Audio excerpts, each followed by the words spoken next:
90 কৌটো নেশার হেরোইন সহ গ্রেপ্তার উজ্জ্বল দাস নামে এক কুখ্যাত নেশা পাচারকারী।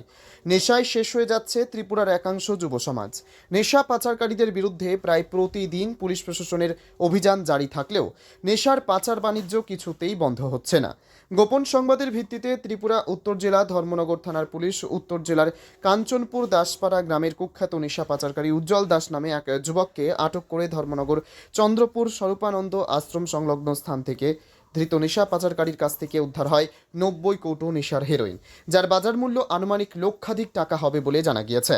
অভিযুক্ত নেশা পাচারকারী উজ্জ্বল দাসের বিরুদ্ধে ধর্মনগর থানার পুলিশ একটি এনডিপিএস ধারায় মামলা নিয়ে এই নেশা পাচারের সাথে আর কে কে জড়িত রয়েছে ধৃত নেশা পাচারকারীকে পুলিশ রিমান্ড চেয়ে আদালতে তোলা হবে বলে জানিয়েছেন পুলিশ আধিকারিক।